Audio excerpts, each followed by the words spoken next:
Druhá časť Stranger Things Season 5 začína tam, kde skončila minulá. Na Holly útočí Demogorgon a jej rodičia sa vyrovnávajú v pohádke, každý po svojom. A vysvetlite mi niekto, že ako je možné, že absolútne nikto nepočuje vlastne absolútne nič. V dome je gigantické monštrum, ktoré prišlo cez dieru v strope. Rozbia úplne všetko, čo má v ceste a nikto nič? Haló? Holly utekla k jej rozbitej mame a utešujú, že to bol iba zlý sen. Keď si ale konečne všetci všimnú, že niečo nie je OK. Vďaka Bohu. Áno, samozrejme Demogorgon nemá šajnu, jak fungujú dvere, očividne. Tak ja ti to ukážem. Tu prídeš, hej, toto sú dvere, pozri sa nižšie. A tu vidíš takú väčšinou striebornú vec, ktorá sa volá kľúčka. Stlačíš ju a dvere začneš ťahať buď k sebe alebo od seba, závisí od toho, jak sú namontované. Áno, ja viem, je toho veľa, ale to dáš. Čo som tu vlastne? Dobre, beriem, o dverách bez kľúčky sme sa nebavili. Dobre, zas, tak hádam, že nie sú tak hlúpe a neskryli sa do vane, keď majú hneď za sebou okno. Hello, how are you? I am under the water. Mám sa pýtať. A viete čo budem? Lebo není možné, že si vyberieš sa schovať do vane pod penu, z ktorej nielenže nemôžeš újsť, ale ešte sa tam aj môžeš utopiť. Demogorgon potom odíde, aby sa naše postavy mohli samozrejme nadýchnuť a aby sa neutopili. Ale pozor, Ted je v dome. Dobre, ženy. Holly a Karen utekajú, keď... Demogorgon ich chytil a Karen sa rozhodla, že z nejakého dôvodu bude bojovať. Neviem, jak je možné, že mu spôsobila viac damageu ako vojaci z prvej časti, ale fajn, to nebudeme riešiť. Nancy a Eleven prichádzajú do domu, kde našli ležať polomrtvú Karen. Potom počujeme kričať Holly z Upside Down, kde za ňou nabehla Eleven a...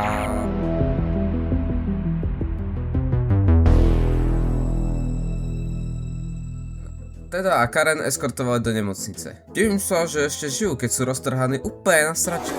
Akože klobúk dole tým doktorom, čo ich zlepili dohromady. Potom vidíme, jak Nancy, Mike a Luke sedia v nemocnici, kde sa hádajú o tom, že mohli tomuto celému predísť tým, že povedia celý lore ich rodičom. Následne sa presúvame do Upside Down ku Eleven patrajúcu po Holly. A miesto nej tam našla Hoppera, ktorého zahodila preč, ospravedlnila sa mu za to a následne ho tam aj nechala. Hrdinka roku. Potom sa presúvame do rádiovej veže, kde je Robin, Joyce a Will. Joyce sa chce porozprávať osobne s Willom a tak pošle Robin po Fusey. A tak sa rozprávajú, bla bla bla bla bla bla. Keď sa spavne Robin a hovorí, že Will funguje ako rádiový príjimač a že sa má skúsiť nejako napojiť na signál spoločnej mysli a nájsť tak Holly. Joyce sa to ale veľmi nepáči, lebo naposledy, keď to skúšal, skoro zomrel. Potom sme kolo Steva a Jonathana, ktorí sa zas hádajú o Nancy. Chlapci, myslím si, že máte aj lepšie veci na riešenie, lebo ste vo fucking apokalypse, tak sa ukľudnite, hej? No way, spiaca princezna sa vrátila. Absolútne netuším, že ako ich našiel. Presúvame sa späť do nemocnice, kde si Mike všimne jednej knižky. Začne vysvetľovať Nancy, že to celé nie je náhoda a že ten Holly, neviditeľný kamarát Mr. Watsit, vlastne... To já nevím. Jaj? To já nevím. Aha, To já nevím. Jaj? Však si mal povedať hneď, už chápem. Nancy mu nejak neverí a ako si získať niekoho na svoju stranu? Poriadne poškrapkať ego. A tak Nancy vymýšľa plán. Mike príde ku recepčnej, hodí s ňou reč, rýsne ju a dostane sa ku Karen, pretože tá vie o mistrovi Watsitovi toho najviac.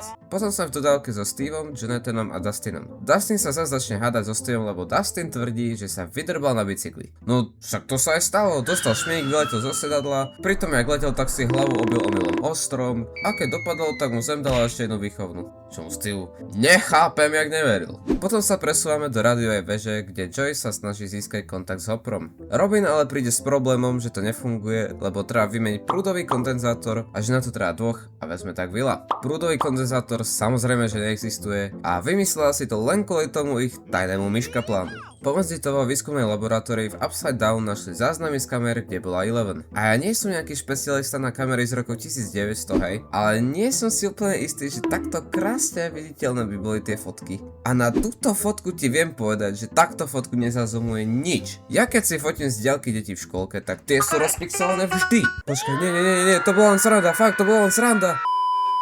Potom sa presúvame ku Eleven a Hopperovi, ktorý je zranený, tak ho Eleven healuje. Pomedzi to sa rozprávajú, jak si majú radi, jak si majú veriť a neviem čo a potom sa berú preč hľadať ďalej Holly. A tak sa ďalej presúvame ku Nancy a Mikeovi, ktorých plán úplne nevyšiel a tak sa ide na plán B. Pomedzi toho volá Joyce do dodávky, že ohľadom toho prúdového kondenzátora, či ich to nejako nevyrušuje a ich pohľad je k nezaplateniu. Ja som sa tak smial, kámo, čo to je za pohľad? Will a Robin vyrazili do lesa, kde mal jeho vidinu na oblohu. Rozprávajú sa o tom, čo sa stalo v nemocnici, až dokedy Will nechytil nejaký signál. V mojí vizi děti se smáli. Milujem smiech detí. nie, ja len srandujem, fakt. Potom sme znovu v Upside Down, kde Hopper a Eleven nájdu túto obrovskú stenu, kde pomedzi čo Nancy a Mike prezlečení za pacienta a sestru sa idú dostať ku Karen. Tentokrát ich plán vyšiel a dozvedeli sme sa práve meno mistra Vocita, že je Henry. Úprimne už v prvej časti mi došlo, že Mr. Vocit je Vecna. Bolo to celkom očividné, si myslím. Ináč je celkom múdre sa predstaviť sestre Mikea a Nancy, ktorí vedia, že sa volá Henry menom Henry. Však keby sa len predstavil menom Fero, to už by mali po ich pláne. No a ku koncu časti vidíme, ako Henry a Holly kračajú do domu, Henry pomaly zatvára dvere a začne hrať. Veľmi zaujímavá voľba pesničky a hlavne ten timing. Banger, dajte mi ďalšiu časť.